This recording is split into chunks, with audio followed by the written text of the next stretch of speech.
I've always saw Salvation Army as definitely a resource. But what ended up happening was,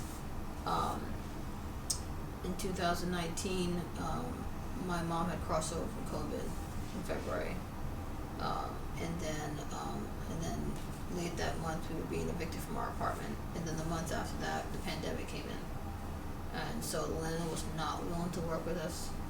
We tried to find an apartment, but with the pandemic we couldn't find anything, so we had to move. Had no choice but to move. So by the time July came, we were homeless.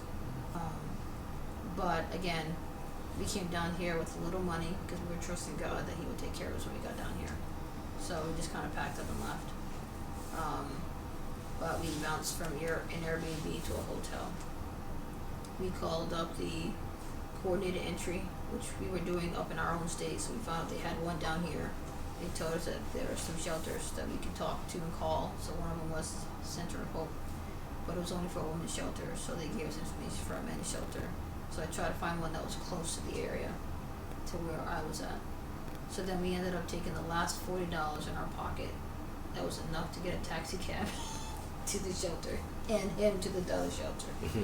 I really believe in giving something back. It's like, for example, Native Americans believe if you pick a flower, you offer tobacco and put it back.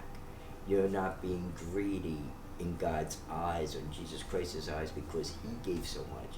And if He gave so much, why can't you just give a little? And even though I wasn't sleeping there at nights, if it wasn't for the Salvation Army and some special, particular people that helped me through encouragement, through guidance, through times of trouble with my tears in my eyes, I wouldn't be at where I'm at today.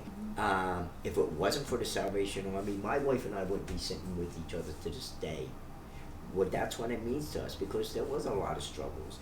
Is there still, flaws in between situation? Absolutely. But I think it means a lot that the Salvation Army did help us immensely.